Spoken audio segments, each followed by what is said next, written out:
آپ دیکھ رہے ہیں گوگو لرننگ ہب۔ ویڈیو میں خوش آمدید۔ آئیے ویڈیو شروع کرتے ہیں۔ بسم اللہ الرحمن الرحیم۔ السلام علیکم۔ السلام علیکم اسٹوڈینٹس، کیسے آپ سب ٹھیک ہیں؟ میں امید کرتی ہوں آپ سب ٹھیک ہوں گے۔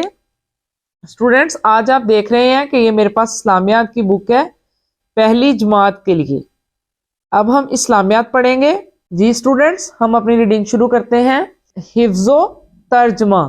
کلمہ طیبہ کا مطلب ہے پاکیزہ بات۔ اسلام کا پہلا کلمہ کلمہ طیبہ ہے۔ کلمہ طیبہ کا مطلب ہے پاکیزہ بات۔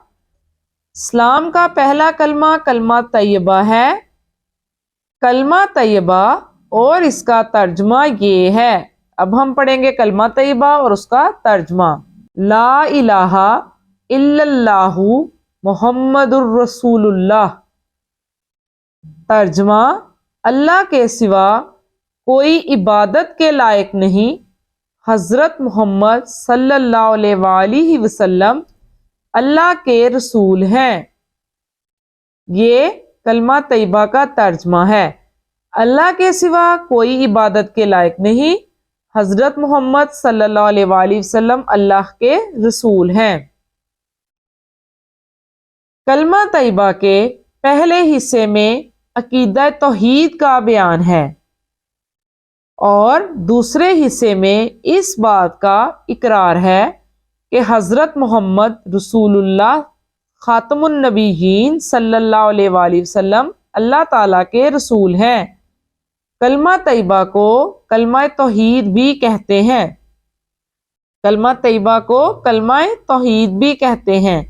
نبی کریم صلی اللہ علیہ وآلہ وسلم کا ارشاد ہے، جس کا آخری کلام لا الہ الا اللہ ہوگا وہ جنت میں داخل ہوگا۔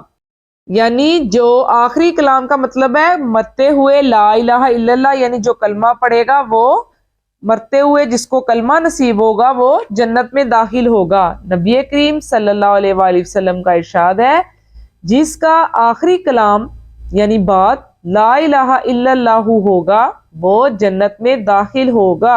جب کسی کام کا ارادہ کریں تو یہ کلمات کہنے چاہیے۔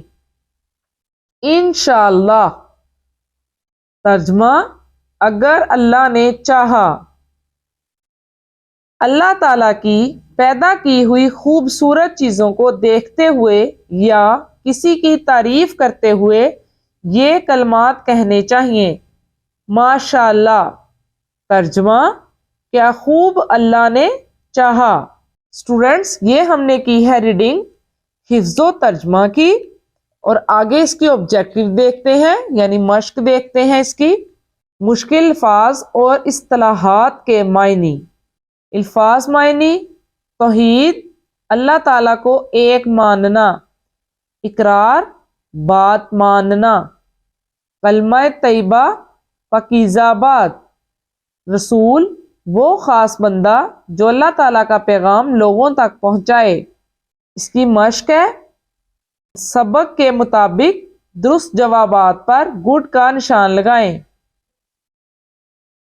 دین اسلام کے پہلے کلمے کا نام ہے کلمہ طیبہ، کلمہ شہادت، کلمہ تمجید، کلمہ استغفار۔ کلمہ طیبہ، یہاں ٹک کریں گے۔ کسی کام کے ارادے کے وقت کلمات کہنے چاہیے: سبحان اللہ، انشاءاللہ، ماشاءاللہ، الحمدللہ۔ انشاءاللہ، اگر اللہ تعالیٰ نے چاہا۔ ترجمہ ہے الحمدللہ کا، انشاءاللہ کا، سبحان اللہ کا، اللہ اکبر کا، انشاءاللہ کا۔ کیا خوب اللہ تعالیٰ نے چاہا۔ ترجمہ ہے الحمدللہ کا، سبحان اللہ کا، ماشاءاللہ کا، انشاءاللہ کا، ماشاءاللہ کا۔ اب ہم نے آپشنز ٹک کر لیے ہیں۔ اب ہم دیکھتے ہیں یہاں کالم میچ کریں گے۔ مثال کے مطابق کالم الف کو کالم بے سے ملائیں۔ اللہ کے سوا کوئی عبادت کے لائق نہیں۔ کلمہ طیبہ